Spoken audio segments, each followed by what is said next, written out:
Com base em Gênesis 6:3, 1 Tessalonicenses 5:19 e 1 Timóteo 4:1, qual o impacto de não crer na ação do Espírito Santo nos últimos dias? Então, Fabrício, para mim, esse é o ponto central e a nossa maior preocupação com relação a ensino, com relação à missão, com relação ao evangelismo, com relação a tudo. Para mim, é o nervo ciático do corpo. O Espírito Santo foi deixado de lado, literalmente. E, para mim, isso já faz parte desse movimento apóstata. Ok? Então, Gênesis 6:3 fala que não contenderá o meu espírito para sempre com o homem, certo? O texto que você falou de 1 Tessalonicenses, se eu não me engano, fala, não apaguem o espírito. Ora, se o texto fala que o espírito pode ser apagado, ele já dá uma resposta, uma dica para nós, né? Qual foi o terceiro texto que você falou? Timóteo 4:1. Fala que nos últimos dias apareceriam espíritos enganadores. Então, você vê uma ação, ao mesmo tempo que há um afastamento da ação do espírito, a ação de espíritos enganadores nos últimos tempos, né? Paulo é específico para Timóteo, falando quando isso aconteceria. Então, isso demonstra para nós a importância da gente resgatar essa interação entre nós e o Espírito Santo.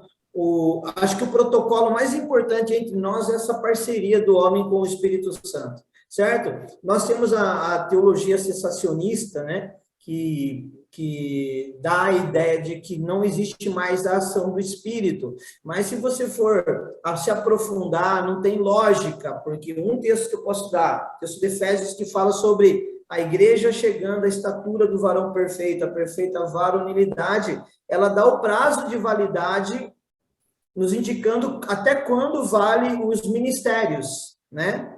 Que ele fala lá, separou uns para apóstolos, outros para profetas, outros para a edificação do corpo de Cristo, pelo auxílio de todas as juntas, até que todos cheguem ao pleno conhecimento. Ou seja, qual que é o prazo de validade? Até que todos cheguem. Então, se nós ainda não chegamos na maturidade da estatura do Cristo, os ministérios estão ainda funcionando. Ok? Pode ter características diferentes dos primeiros apóstolos, que os 12 que eu falo? Claro, podem ter, mas isso significa que não é o mesmo encargo apostólico? Não, não significa, porque o propósito continua sendo o mesmo. Hoje nós temos que desbravar outras coisas, outras áreas. Por exemplo, provavelmente os apóstolos não tiveram que lidar com uma onda islâmica, como nós estamos tendo que lidar nesses dias. Né? Naqueles dias, os apóstolos tiveram que lidar com várias coisas, e nós precisamos de unção apostólica hoje? Precisamos.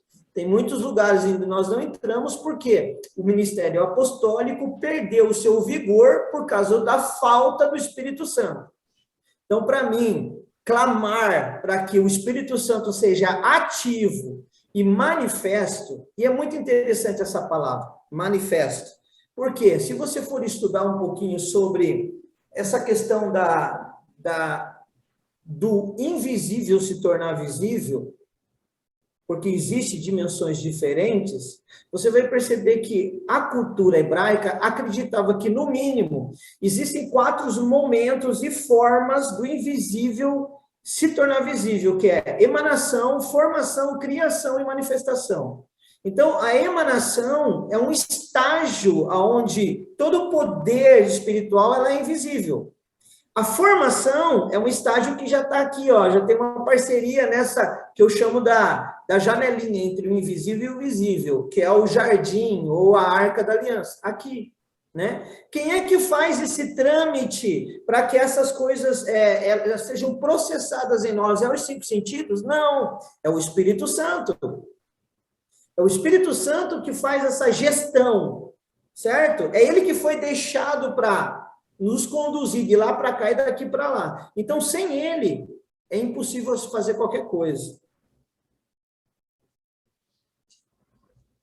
Voltamos, né, para as primeiras perguntas. Eu vou dizer, chupa essa manga, né? Porque é uma coisa complicada. E aí a gente volta novamente para as 2 primeiras perguntas em relação à teologia, às doutrinas e, infelizmente, né, a semente da insubmissão de Adão até hoje, né? É insubmissão, não quero ter parceria, quero fazer sozinho, né?